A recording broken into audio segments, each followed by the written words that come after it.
Praise the Lord, everybody. Isn't that a wonderful anointing in this place? Just a wonderful anointing. You may be seated. Hallelujah. You're getting some notes. Thank you, Kim. That was a wonderful, wonderful anointing. Wonderful presence of the Lord here today. Wonderful presence of the Lord. How many of you are glad in church to be in church today? How many of you would rather be here than the best hospital in St. Johns County? Let me see your hand. If there is a good one. If there is a good one, I don't know. All right, you're getting a set of notes, and you're seeing that I've already typed in the review from last week, the ABCD, and we're doing the ABCs of a new day, of a new way, birthing your day correctly, talking about walking through a new day. Everyone say, it's a new day. It's a new day. And we use Psalm 118, verse 24. Psalm 118 that says, this is the day. Say that with me. This is the day. Keep reading. That the Lord has made. And I put in there, He made it just for me. Say it. He made it just for me. And I will rejoice and be glad in it. Sometimes you've got to make a choice to rejoice. That's right. Yes, sir. Sometimes your day is not what you want it to be, but you've got to choose to rejoice. Yes, sir. You've got to make a choice to rejoice. Everyone say, choice to rejoice. So I told you last week, A was adjust your halo, humble yourself. B, believe God orders your steps and stuff. C, confidence comes from God. D, deny disorderly, disloyal, and divisive people access to your life. Yes. Well, y'all like D, don't you? Yes.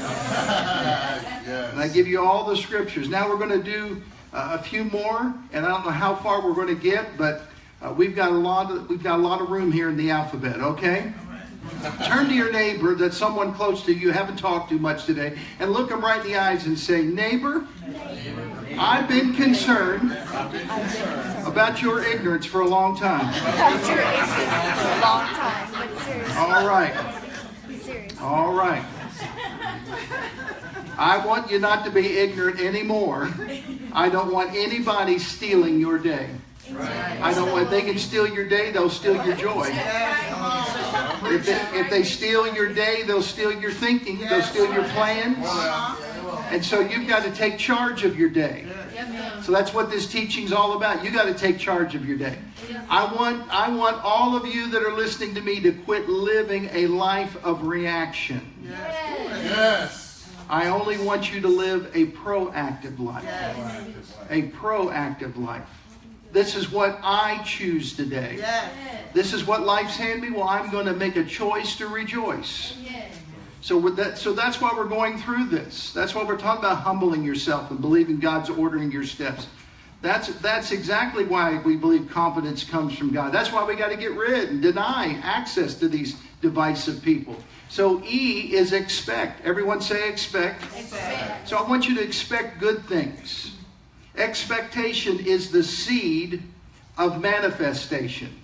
Expectation is the seed of manifestation. The verse here is Mark chapter number 11. And if you've been in this church more than 2 months, you've already heard this verse more than one time. Mark 11, verse number 22. And Jesus said, have faith in God. Verse 23, for assuredly I say to you, whoever says to this mountain. Now, he wasn't just talking about a physical mountain. You say, what is a mountain? A mountain is anything that blocks your vision. That's right. How many know that Goliath was a mountain to the nation of Israel? Yes. He was blocking their vision. How many know your financial problems can be a mountain? How many know your health issues can be a mountain? Because it stops you from seeing your future. He said, speak to the mountain, be removed, cast into the sea, and does not doubt in his heart, but believes that those things he says will be done, and he will have whatever he says. Therefore, I say to you, whatever things you ask when you pray, believe that you have received them, and you will have them. So you've got to expect. Don't just pray and say, well, Lord, I hope you work it out. Don't just say, well, I prayed about it. No, we don't want to just pray about anything. We want to have an expectation that every day something good is going to manifest in my life. I'm just telling you something good. Remember Oral Roberts, he used to say something good is going to happen to you. Where did he get that from? Well, he didn't get it from me. He got it from the Bible. You got to expect good things. Yes, sir. How many of you are expecting a good day tomorrow? Oh, yes. Off the chart. You're going to do some great things. And I'm real happy. I've been having an expectation with my son Ryan that great things are happening in his life. You say, well, why are you expecting that? Because we went through so many bad things. Come on. And after a while, you just keep thinking, I'm so down far, nothing else can happen. Well, you got to start looking up. You have to start expecting. Well, Bishop, every time I expect, I get disappointed. People let me down. We're going to call you Eeyore. Come on, someone talk to me. We're going to give you the Eeyore for the month. All right.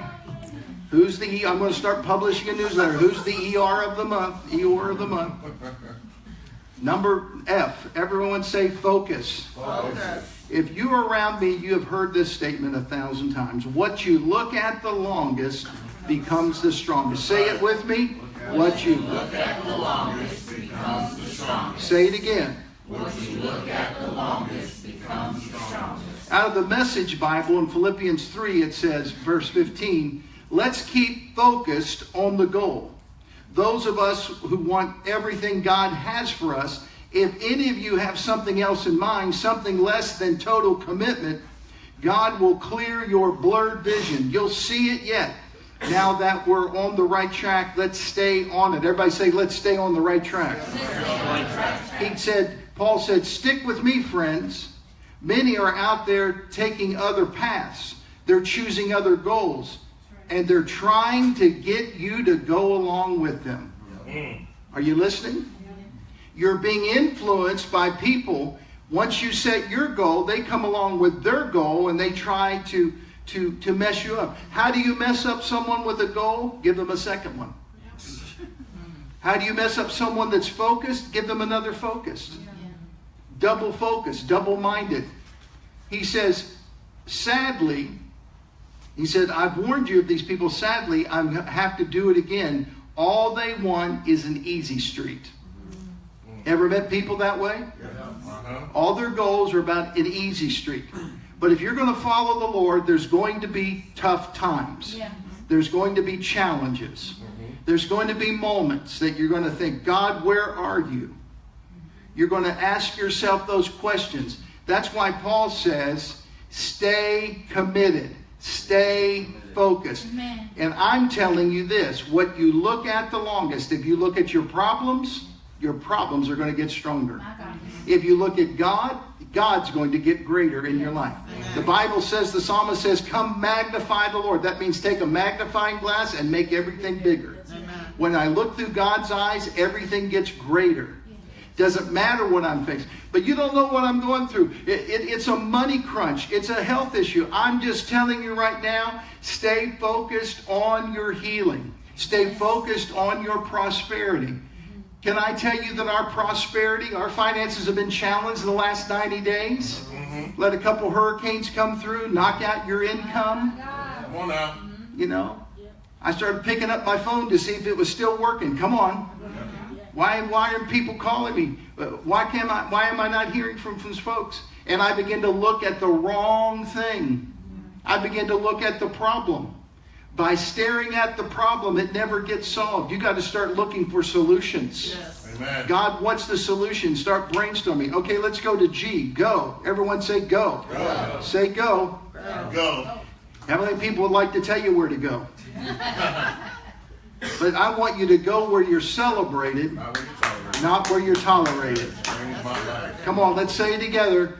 Go where you're celebrated, not where you're tolerated. I'm getting some new personal business cards made up this week, and it says, go where you're celebrated, not where you're tolerated. Amen. Just got my smiling face and a quote in my name. Isn't that beautiful? I meet so many people every day. I mean, and I just got to put something in their hand, and it's got to be my picture. Come on, hallelujah. You know they need that. Come on. Where do you get this verse from? Matthew 10:14. This is when Jesus is sending out the people to be his spokesman, his ambassadors, his evangelists. And he's sending them into different cities. And he says to them, when you enter a city and you go knock on a door and you go visit with people, if they receive you, you go in and bless that house. That's right. But if they don't receive you, here's what Jesus said. Verse 14, and whoever does not receive you or hear your words, when you depart from that house or that city, shake off the dust from your feet. Yeah. Everybody say, shake it off. Shake it off. Who had that song, Shake It Off? Taylor Swift. Taylor Swift, Shake It Off. Cue the music. No, I'm just kidding. I'm just kidding. I'm just kidding. Got to shake it. Everybody say, shake it off. Shake it off. Shake it off. I need to add that to my teaching. Hit Taylor Swift right there. Shake it off. Shake it off. How many of you know there's things that people try to put on you? Yes. What do you got to do? Shake it off. Shake it off. He said, don't even let the dust of the town cling to your feet. That's right. Now, well, I thought Jesus was Mr. Compassion. He gives everybody a second and third chance. No, he doesn't. He says, walk out of there and shake the dust off your feet. Don't get tied up with people that are not going to hear you. That's right. Don't focus into people that don't want to listen to you. Absolutely. Do you know how many people are on this planet? How many billions? 7 billion. 7 billion. Thank you. You went to school. 7 billion. That's great. Did you know that? Okay, 7 billion people. And I got a word for you. God's making more every day. He sure is. He's making more every day. Every time I turn around and running in, someone's got a baby, got a baby, got a baby. That Chuck E. Cheese, and I thought, Lord, you have been busy. Did you see my post on Facebook? Everybody says that money doesn't buy you happiness, has never been to Chuck E. Cheese on a Saturday. I'm just telling you right now. There were some happy little children there. The little girl comes up in pigtails at the little game. I mean, the little slot machine. I mean, the little thing that you put your money in. And everybody was pulling it down, and she got one. The kid before her got 1 ticket, and the kid after her got 2 tickets. Another kid got 5. Another kid got 1. She put her little coin in. She pulls that thing down, and 125 tickets came out. All the other little kids started looking at her and said, I think we'll follow her. Learning it early on the Chuck E. Cheese and then Las Vegas. Come on, somebody talk to me. Everybody say, I'm going where I'm celebrated. Going where I'm celebrated. I'm not going where I'm tolerated. Going where I'm tolerated. No, life is too short to be tolerated. Life is too short to be tolerated. Yes, sir. I'm just telling you right now, discern your environment quickly. Amen. Discern your environment. Someone says, well, I'm staying there because of the benefits. Yeah, I'm going to tell you the benefit. You're having heartburn and indigestion every day. Sleepless nights. That's a benefit of going where you're tolerated. Putting up with crazy. There's no cure for crazy. Turn to your neighbor and say, he might be talking to you. Come on now.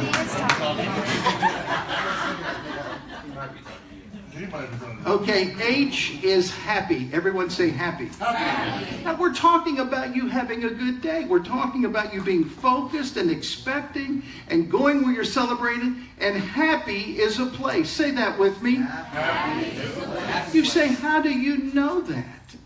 Well, because I've been to Disney World. And when you drive in, it says it's the happiest place. And they wouldn't lie to you. So at least I know that's the happiest place on earth. Probably heaven comes up, leaving earth. But if you're going to be on earth, you got to go to Disney. How many of you know there's a place that you can get a drink at between, 5 and 7 called the happy hour? Why? They want you to come to that place for a happy hour. Everybody wants to have a happy home. Yeah. Everyone's all in that. What are they trying to communicate to you? Happiness is a place. Now, please don't ever mix joy with happiness. Come on now. Happiness is based upon happenings. Yep. You can be in a place and have wrong things happening, and it's not happy anymore. Right. You can have an unhappy home. Yes. You can have an unhappy place. You can even have an unhappy church. Mm-hmm. That won't happen here. No. Because I'm going to make sure you're happy. I want to keep you happy. Yeah. Because I am not pastoring a bunch of unhappy people. Calling me. I'm doing good business. I need you to pray for me. I'm really getting oh my God. Just take me out back and beat the crap out of me. Come on. I can't deal with that. I want happy people reproducing other happy people.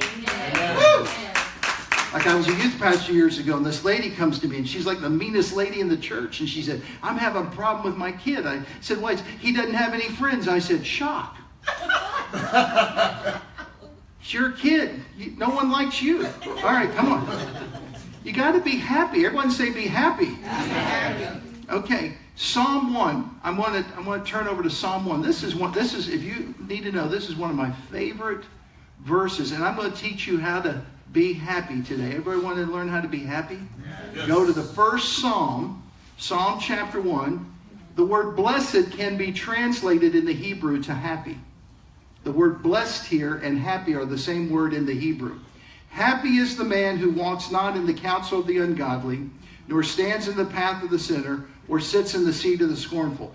What's he saying? You'll be happy if you're not listening to the ungodly, if you're not walking in the path of sinners, and you're not sitting in a scornful place. But his delight, now here's how you get happy. His delight is in the law of the Lord, which he meditates both day and night. He delights by reading the Word of God. Everybody say, read the Word of God. Read the Word of God. And it says he shall be like a tree. Everyone say a tree. Turn to your neighbor and say, what kind of tree are you? Are you a pine tree? Are you an oak tree? Are you a weeping willow? Come on, what are you? What kind of tree are you? He's like a tree, or she's like a tree, planted by the rivers of living water. Now look at what happens. It brings forth fruit in its season. Its leaf shall not wither, and whatever it does, it shall prosper. Now, I want to stop here and explain this. You cannot be happy unless you are planted in a place. You need to get this. That's good. Say this after me. Trees do not have wheels. I know that's deep. But what do trees have? They have roots. Everyone say roots. Roots. Where there's no root, there's no fruit. Yes. Come on now. Where there's no roots, there's no fruit. I'm talking to people on the internet, and I'm talking to all of you that are here today at my Wisdom Center. For you to understand, for you to keep getting up, unhooking, and keep moving, being transit all of your life, you're not going to produce the fruit. You're not going to have a long life. That's why it says your leaf shall not wither. It means that you stay fresh, you stay green, you stay healthy. And it says whatever you touch shall prosper. Yes. But what was the key to this? You're like a tree that's planted. Everyone say planted. Planted. That's why I tell people, get planted in a church. Yes. That's right. Find a church and make a commitment that you're going to be planted there. Yes. Amen. I don't know why things aren't happening in my life. Well, I can explain it. You're just like a twirly-whirly. I mean, you're just all the time spinning around. You jump from here, you jump from there, you do this, you do that. Oh, I'll try this, I'll try. Plant yourself in a place. Yes. When I came to St. Augustine, I built a home. I built a home. What does that tell everybody? I ain't going nowhere. Right. I'm not going anywhere. That's right. I've planted myself here. I am planted. I'm doing things here because this here is my happy place. Amen. You come to my house, it's my happy place. Yes, Don't bring your unhappiness to my happy place. It is my happy. Don't answer this question, just think about it. Do you have a happy place? There's some people that don't want to go home because home's not happy. There's some people that don't want to go here because it's not happy. You need to understand happiness is a place. Say that with me. Happiness is a place. Okay. Vlad, what were you going to tell me to do?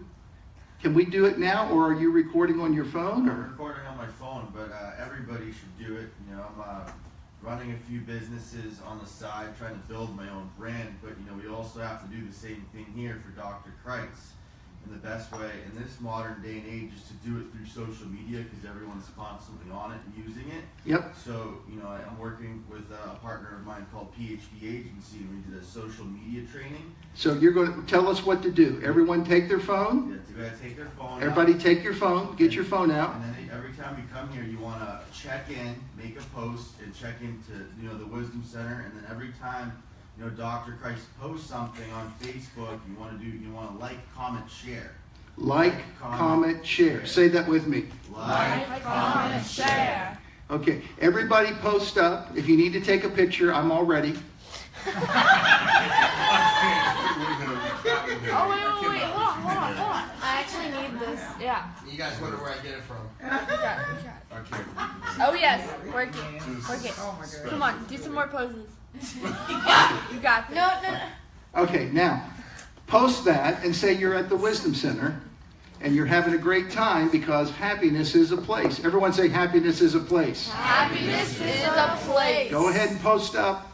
Those of you that are watching me by internet, you only wish you were here. That's right. You're sitting back going, oh, I wish I was in a happy place like that. Well, here's the deal. I hate to break it to you, but you're going to have to make some effort. You're going to have to make some effort to be happy. You're going to have to make some effort to be at the right place at the right time. Everybody say, I'm at the right place. I'm at the right place. At the right time. At the right time. Okay, let's go to I. I can. Everyone say, I can. I can. I can do all things through Christ who strengtheneth me. Philippians 4:13. I can do all things. Everybody say all things. All things. All things. I can do all things. I can do all things through Christ. That's a verse that should just be your mantra. You should just say it all the time. Because what's going to come to your mind is you can't do this. You can't do this. You can't work here and run this side business and make money. You can't do this and take care of your family. You can't make this fun. No, I can. Everybody say, I can. I can. I can. I can. Not through me, but I can do all things through Christ who strengthens me. Yes, sir. I can do all things through Christ who strengthens me. All right, the next one is J. Judge not. Everybody say, judge not. Judge not. Years and years ago, if you went to a football game, people would hold up signs and say John 3:16. John 3:16 used to be the theme verse of our nation. It has now been replaced by Matthew 7:12. Everybody you meet says, don't judge me. Have you heard that? Yes.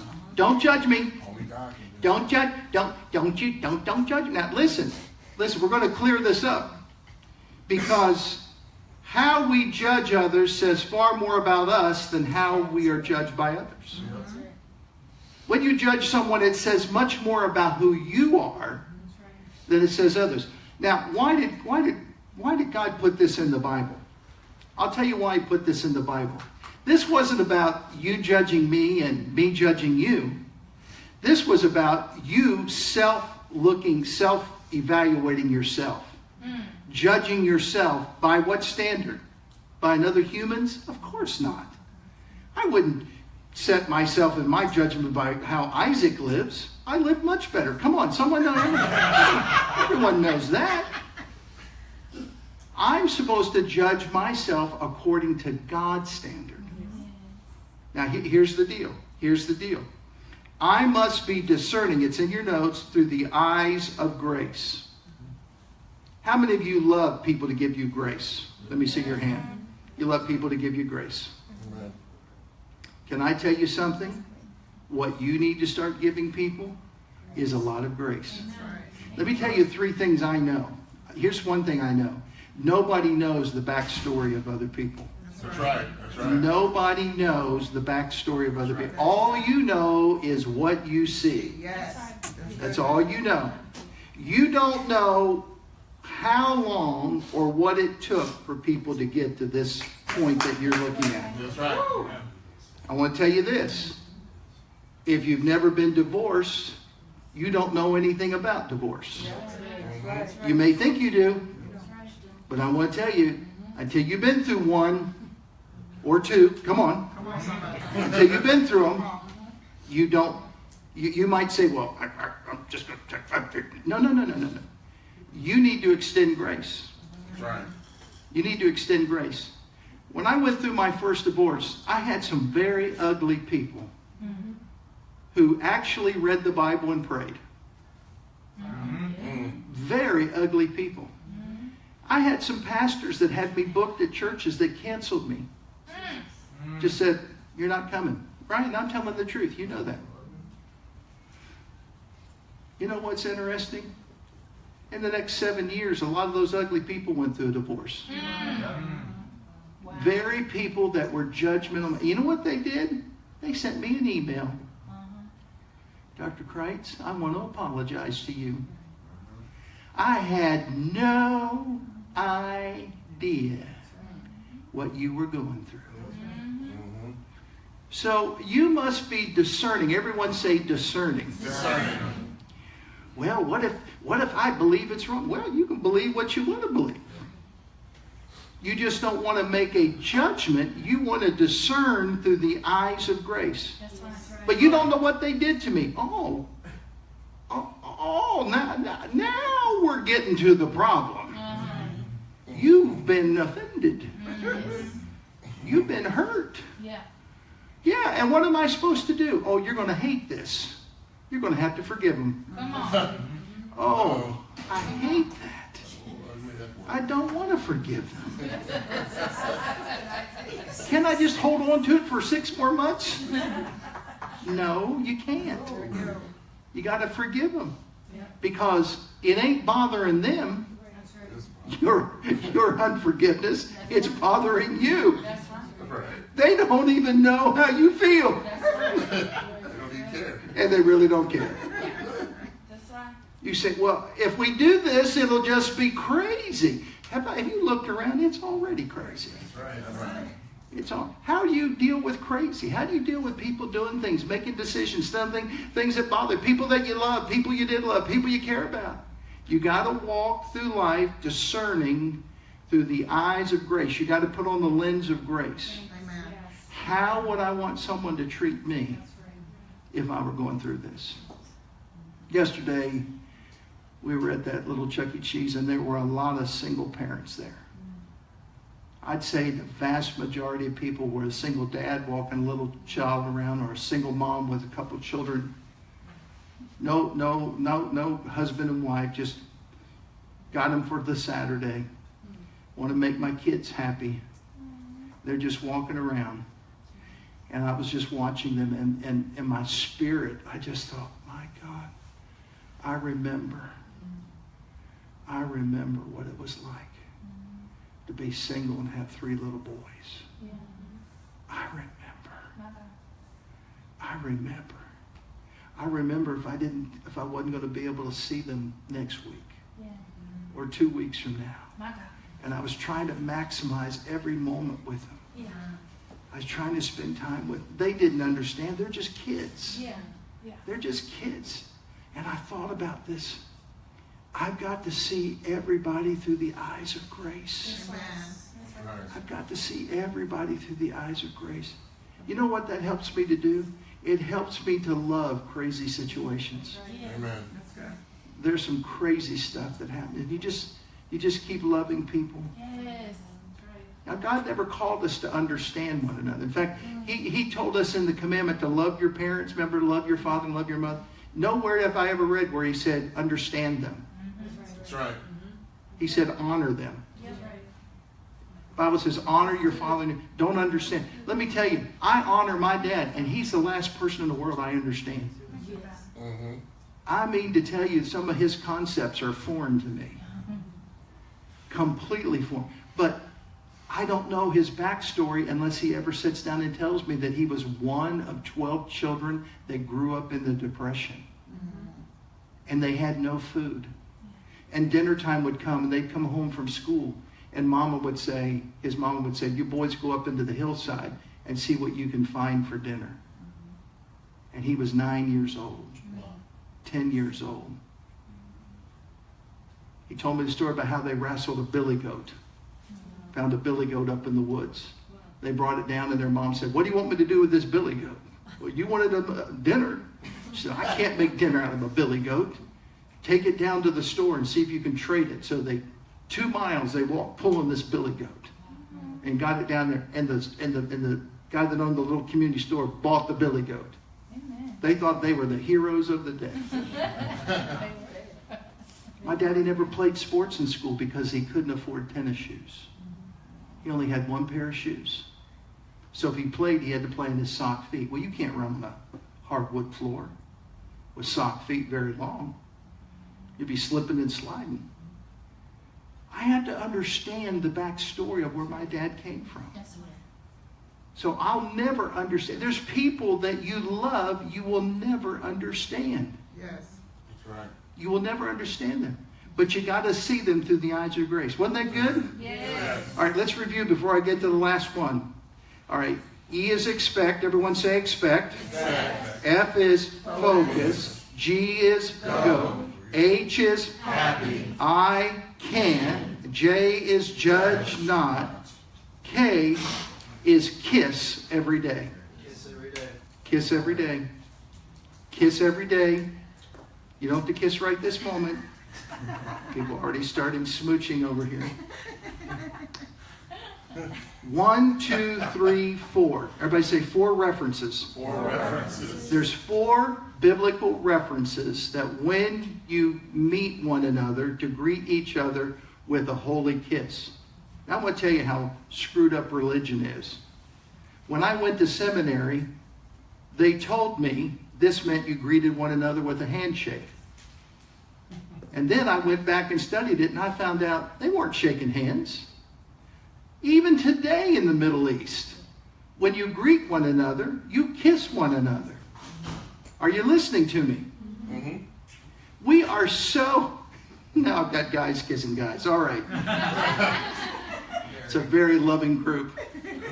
But that's okay, because we love one another. Yes. We are a family. Right. The Bible says, how are they going to know you? By our music? Nope. By our standards? By our teaching? No, it says they will know you're Christians by your Love. By your love. How do you show love? You put your arm around somebody. You hug somebody. You kiss them. I kiss people on the cheek. I kiss them on the forehead. I kiss people all the time. Now, I want you to know the denomination or the abomination I came out of years ago said we weren't allowed to do that. And now I've been around that abomination. They're the coldest people in the world. Are you hearing me? Mm-hmm. They are so cold. You walk into your church, you got to take a coat. I mean, just the whole atmosphere is freezing. But when you get around a group of people that love one another, Yes. you say, well, they might love one another, but they fuss and fight. Hello, welcome to a family. Okay. You do fuss and fight, but you make up. That's right. But if you only fuss and fight and never make up, you have a problem. That's right. Mm-hmm. So you've got to learn to love one another. Turn to your neighbor and say, where's the love? Where's the love? Where's the love? Why do I say kiss every day? I want you to wake up with an attitude that you're ready to embrace people with love. Yes. So good to see you. I got to tell you this last story. And Ryan will really love this story. This will really embarrass him. All right. Okay. I was really praying you'd be here today. Okay. One of the greatest joys I had when my boys were little is that I drove them to school. Particularly when they got to middle school and high school. Because we had to wedge them out of bed and wedge them into the car. Elementary school was fine, but middle school and high school, something began to change. And Justin was gone to college. Ryan was in high school and Michael was in middle school. And the middle school and the high school were right beside each other. So we drove into the middle school first and we dropped Michael off. And Michael sat beside me and said, gosh, Dad, thanks for taking me. He's just a good child, that Michael. Gosh, Dad, thanks for taking me to school. And he'd reach over and I'd hug him and I'd give him a kiss on the cheek. And out the door he would go. And I would say, oh, what a lovely child. then I drove around J.W. Mitchell High School to drop Ryan off. Oh, boy. And Ryan got it in his mind one day. He was just too big for Daddy to give a little kiss to. No, you're not going to kiss me. And so the door swung open and he ran out of my car. Now, let me just tell you something. When I drove them to school, I usually wore my pajamas, which were some oversized kind of sweatpants and a sloppy shirt. So when Ryan took off running, I put the car in park. I got out, I took my sweatpants and I pulled them up to my armpits. I put my arms out and I started walking. Ryan! Ryan! Ryan, come give Daddy a kiss, kiss!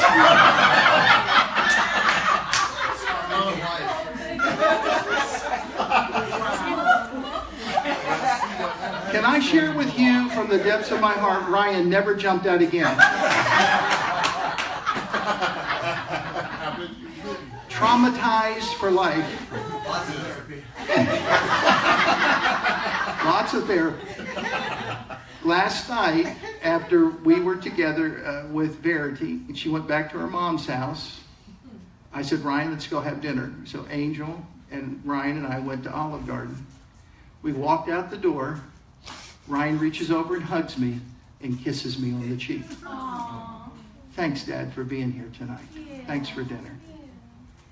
Now, let me just tell you, did that happen naturally? No. It required me to pull my pants up under my armpits. But Ryan nor Michael never leave me without giving me a kiss. I know that's right. They never leave me without hugging me and giving me a kiss. And they're 30-some years of age. What? Why does that happen? Because they love me, and love has an expression. The Bible says to greet one another with a holy kiss. Why does it say holy? Because you know the difference. You know when you've been unholy kissed. Okay? So, I just want to tell you, wake up every day ready to embrace the world with love. Amen. Because somebody is going to need your hug. Somebody is going to need your little kiss. Someone's going to need your encouragement. And I want to tell you, especially really older people. Really older people. You're not old. I wasn't talking about you. I'm talking about really older people. Really older people. Oh, boy. Who have lost everyone. I had a guy come to me one time. He said, I have no ministry. I'm just worthless. I said, why don't you go down to the nursing home and just walk from room to room and give people hugs? I said, when they're in the community room and they're just sitting there, why don't you walk over to them and just hold their hand? Just give them a kiss on the cheek. Call those, just turn to the lady and say, you know, you're so beautiful. I'm telling you, if you would learn to birth your day instead of being adversarial, instead of being John Wayne, instead of like waiting to knock somebody, they better get out of my way. I'm just telling you, you're going to reap what you sow. But if you walk out loving people, I mean, they may look at their friends and say, you know, that guy's dumb as a box of rocks, but he's the most loving person I know.